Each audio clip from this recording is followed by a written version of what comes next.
예, 오늘 본문의 말씀을 가지고 함께 말씀을 좀 나누도록 하겠습니다. 제가 어제 말씀을 드리면서 대략적인 29장에 대한 내용들에 대한 개관을 좀 드렸습니다. 29장의 첫 번째 파트죠.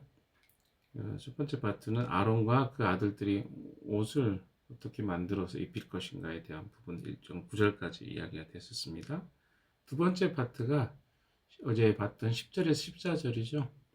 속죄 제사를 드리는 어떻게 이들을 위한 속죄 제사를 드릴 것인가에 대한 부분이었고, 오늘 이제 본문부터가 셋째 파트죠.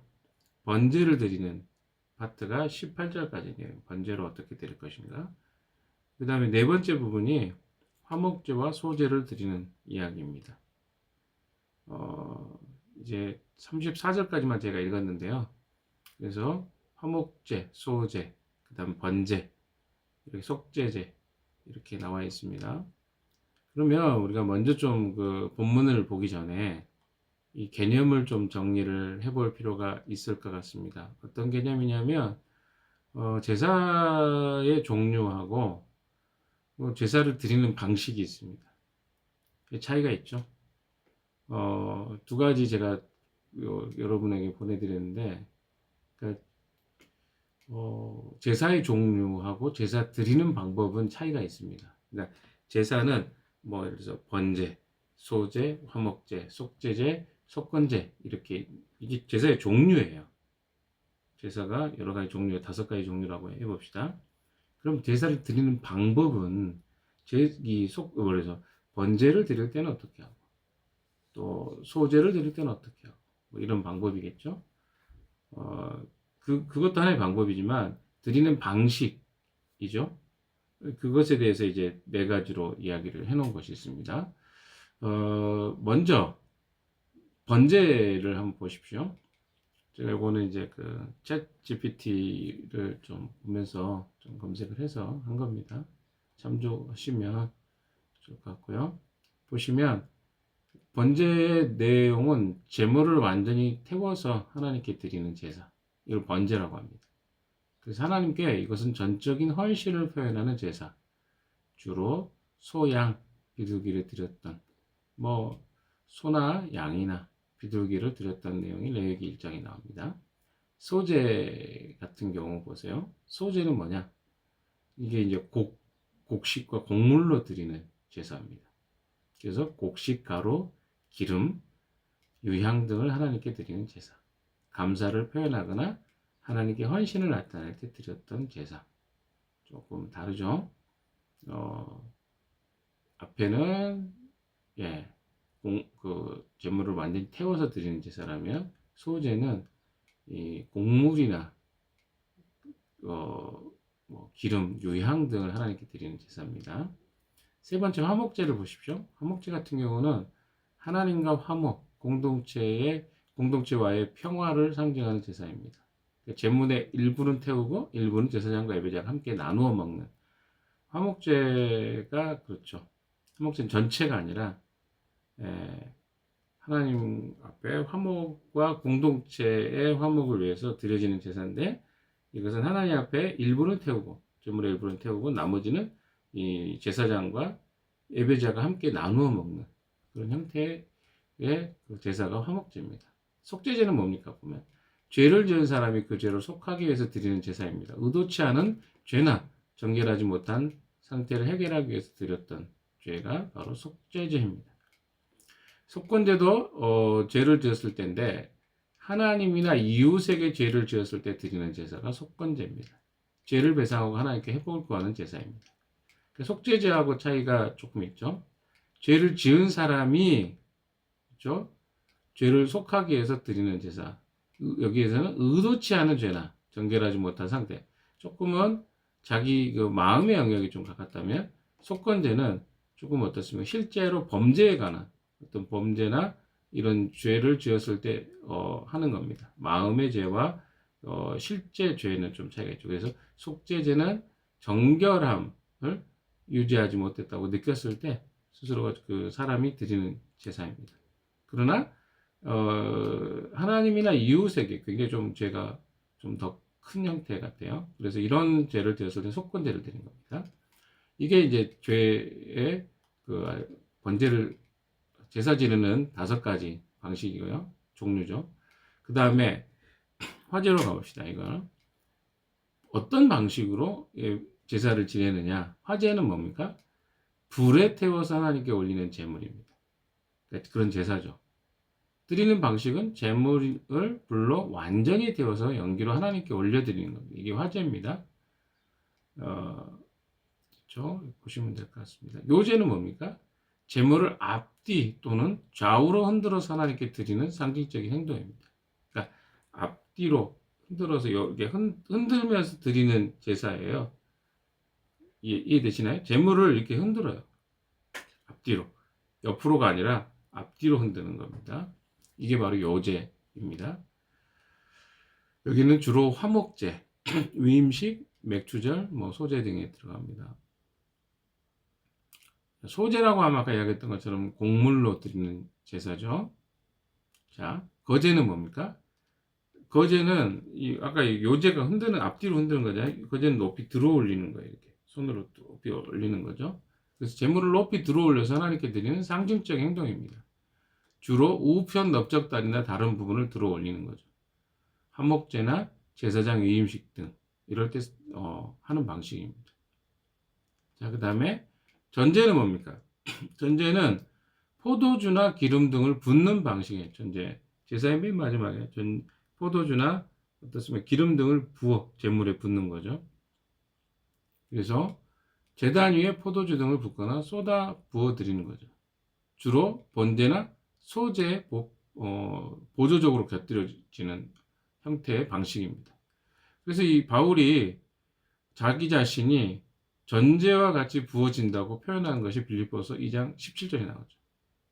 그러니까 제사의 마지막 을 마치는 이 전제와 같은 상황에 자신이 처해 있다. 나의 상황이. 이 이야기를 바울이 하고 있는, 그래서 전제가 이런 내용입니다. 이렇게 좀 구분을 하시고 조금 헷갈릴 때는 다시 한번 이렇게 보시면 좋을 것 같습니다. 그래서 제사의 종류와 방식의 4가지, 5가지의 종류, 4가지의 방식, 이것들을 이야기 드렸습니다. 자, 오늘 본문으로 들어가 봅시다. 그러면 쭉 읽으면서 이야기하시면 좋을 것 같아요. 아론과 그의 아들들에게 수대양 한 마리를 끌어다 주고 그 수대양의 머리 위에 그들의 손을 얹게 한 다음에 그 수장을 잡고 피를 받아서 제단 둘레에 뿌려라. 자, 앞에 있었던 그 의식이 있었죠. 우리가 이미 14절까지 봤기 때문에 수소를 이미 잡았고요. 그 다음에 아론과 그의 아들에게 수대양 한 마리를, 수소 한 마리, 그 다음에 수대양 2마리가 있었죠.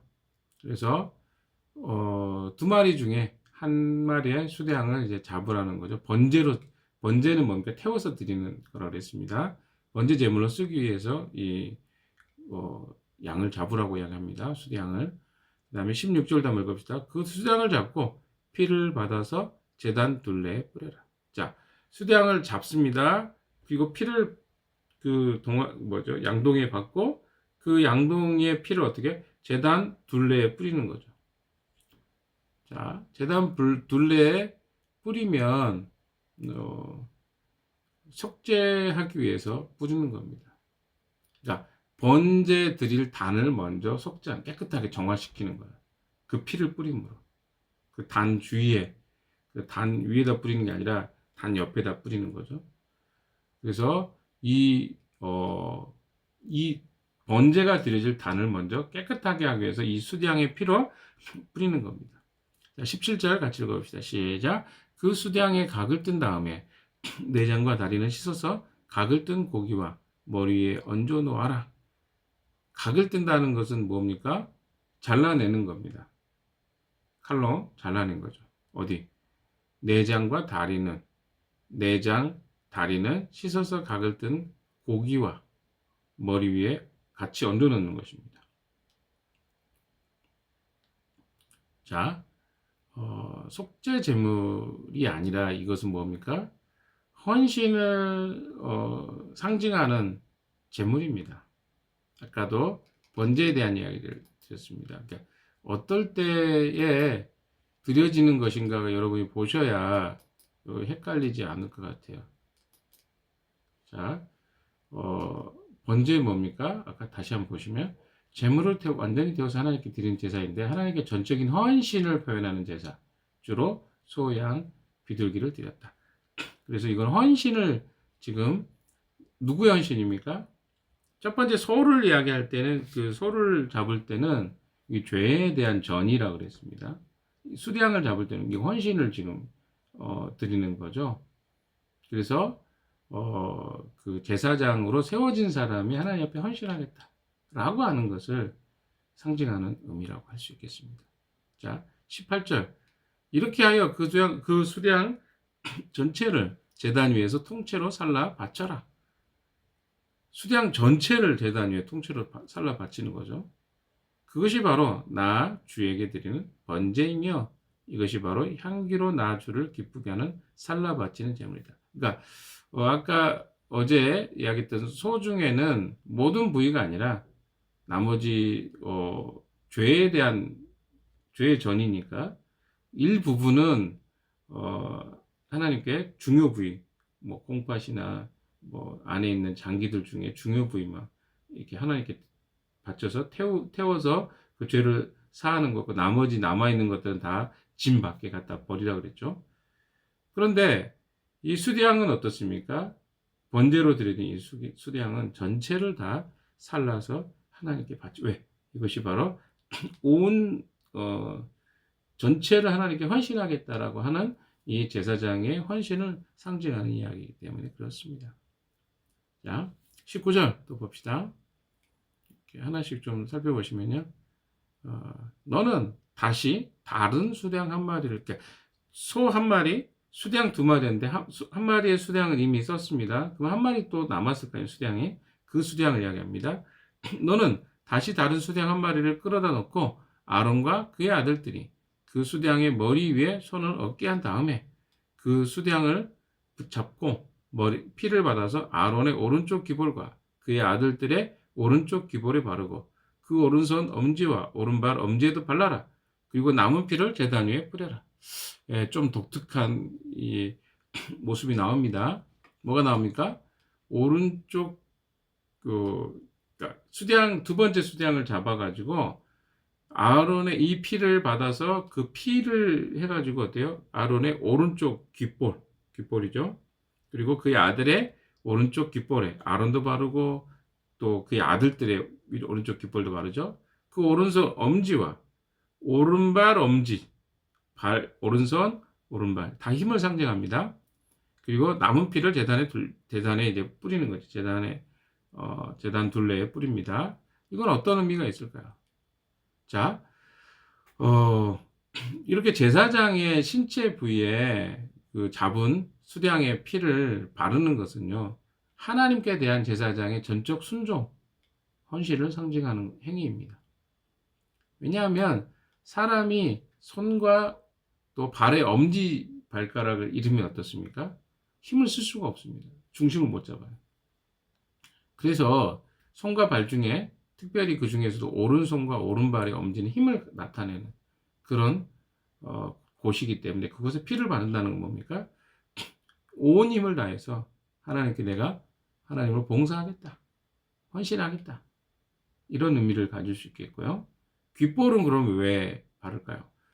귓볼은 여러분 아시는 거죠. 이 귀에다가 뭐 합니까? 나중에 노예들이나 이런 또 자매들 같은 경우는 귀걸이 하죠. 귀걸이는 예속을 의미합니다. 누군가에 나는 예속됐다. 그러니까 하나님께 예속된 사람이라는 것을 나타내는 행위로 귀볼에 이 수량의 피를 바르게 했다는 것입니다. 그렇게 여러분 좀 정리를 하시면 될 것 같습니다. 그리고 21절입니다. 너는 제단 위에 있는 피와 거룩하게 구별하는 기름을 가져다가 아론과 그의 옷 위에 뿌리고 아론의 아들들과 그들의 옷 위에 뿌려라. 그렇게 하면 아론과 그의 옷과 그의 아들들과 그들의 옷이 거룩하게 된다. 이게 뭡니까? 예, 수량의 피 중에 단 위에 뿌리고 남은 단 위에 이제 피를 뿌립니다. 그리고 남은 피를 또다시 이제 어떤 목적으로 사용하냐면 방금 이야기한 것처럼 아론과 그의 옷 위에 뿌립니다. 뿌리는 거죠. 옷에 아론이 있는데 아론의 옷 위에. 근데 여기서 우리가 좀 봐야 될 게 뭐냐면 지금 이 의식을 누가 행합니까? 이것은 지금 모세가 행하는 겁니다. 왜냐하면 여러분 이 부분을 좀 생각하셔야 되는데 모세는 사실은 아론이나 제사장들이 세워지기 전에 제사장이었어요. 여러분 아시잖아요. 그 시내산에 맨 꼭대기 올라갈 수 있는 사람 누가 올라갈 수 있어요? 대제사장만 올라갈 수 있어요. 근데 그 역할을 누가 했습니까? 모세가 했어요.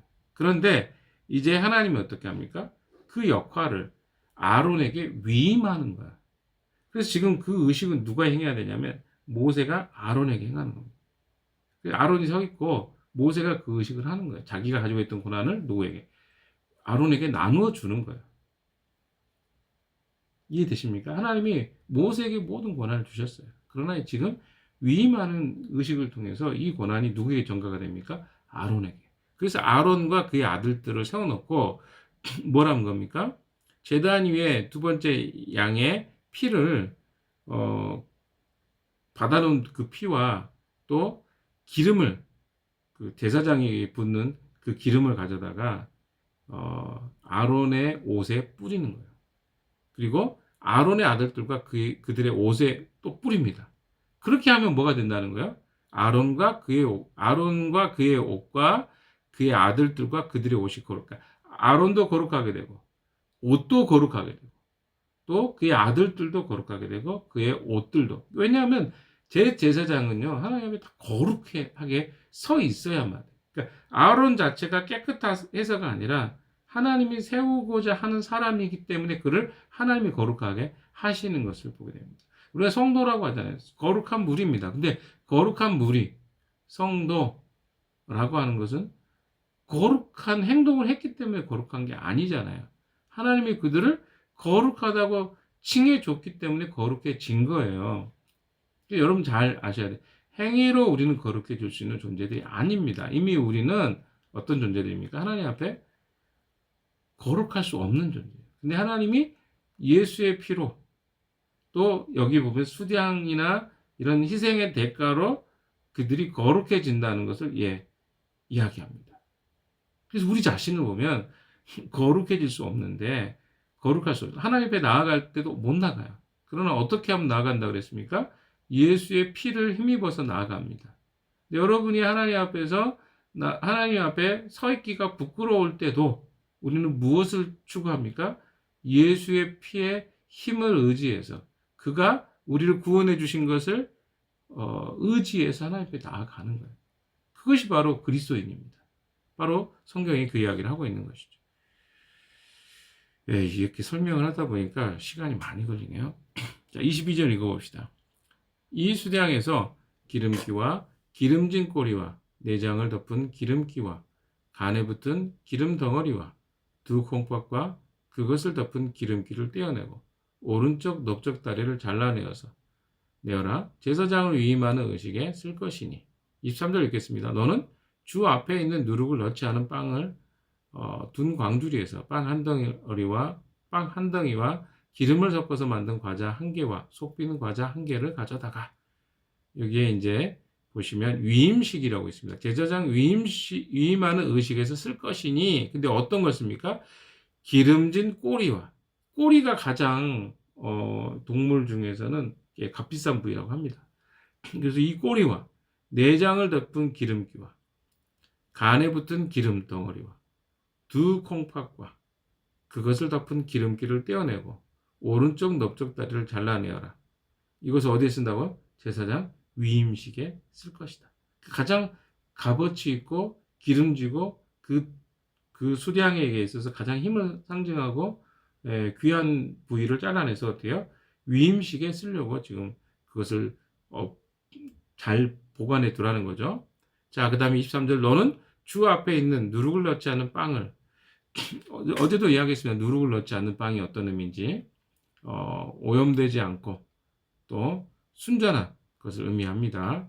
이것을 드리기 위해서 24절 읽겠습니다. 시작. 그 전부를 아론의 손과 그의 아들들의 손에 얹어 주어 그것으로 주 앞에 흔들어 바치는 제물로 드리게 하여라.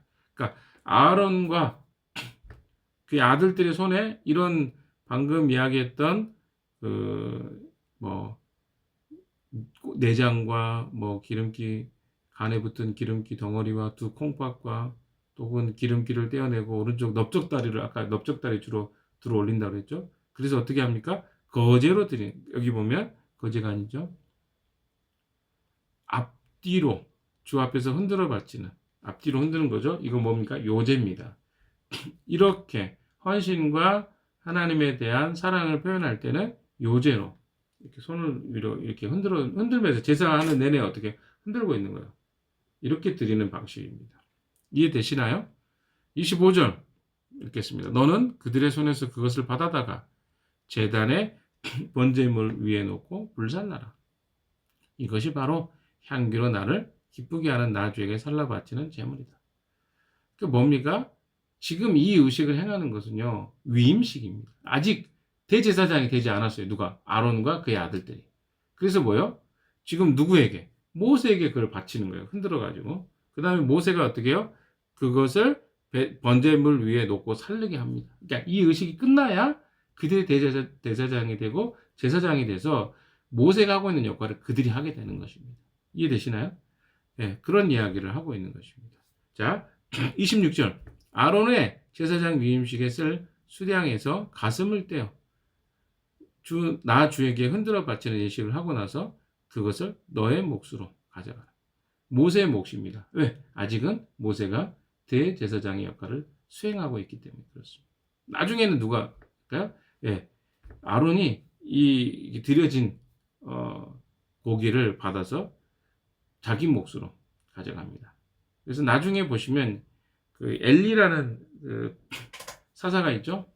사사의 아들들이 이렇게 드려지는 고기들을 자기들이 원하는 것을 바치게 하죠. 착복하는 겁니다. 사기를 쳐서 그 이야기가 나중에 나오죠. 바로 이 의식을 하다가 자기들이 먹고 싶거나 가져가고 싶은 고기들을 더 많이 챙기는 것 때문에 나중에 하나님께 책망을 받죠. 제사장들이 하는 일이 그런 일들입니다. 하나님이 그 제사장 목으로 준 게 있어요. 그것만 받았어야 되는데 그들이 그렇게 하지 않았다는 거죠. 예, 오늘은 여기까지만 좀 하겠습니다. 보니까 시간이 다 됐고요. 26절까지만 하겠습니다. 내일 27절부터 37절까지 이렇게 가도록 하겠습니다.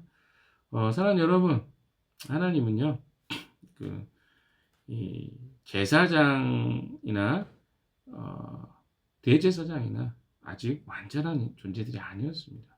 그래서 그들을 위임하고 그들을 세울 때조차도 하나님은 그들에게 번제를 드리게 하고 또 어떻습니까? 하나님 앞에 그들의 속죄제도 드리게 하고 이런 의식들을 행합니다. 왜? 인간이 온전하지 않기 때문에. 대제사장이신 예수 그리스도만이 온전한 분이시고 나머지의 사람들은 온전할 수가 없는 것이죠. 그래서 여기서 계속 상징합니다. 예수 그리스도가 오셔야 되는구나.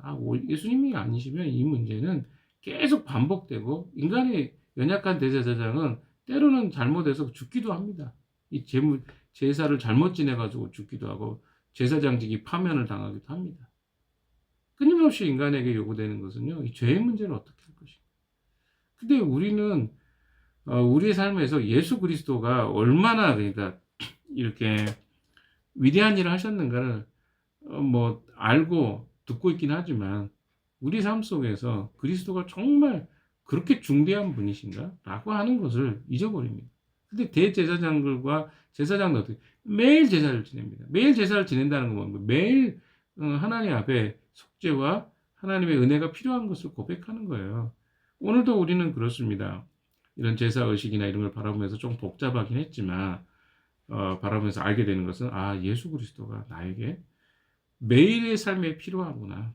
그래서 그 주님 앞에 서지 않으면 우리는 또 범죄하고 과거의 삶으로 돌아갈 수밖에 없는 존재들이구나 하는 것들을 성경이 이야기해 주고 있다고 저는 생각합니다. 오늘도 우리는 주님이 필요합니다. 주기도문에서 배웠던 오늘날 일용할 양식을 주옵시고 라고 하는 말 속에 우리의 양식이 되신 그리스도가 오늘 우리에게 필요하다는 고백이 여러분에게 진짜 필요한 하루가 아닐까 이런 생각을 해봅니다. 같이 오늘 하루에 이 삶을 시작하면서 주님이 저에게 필요합니다 라고 인정하는 하루의 시작이 되었으면 좋겠습니다. 같이 기도하겠습니다.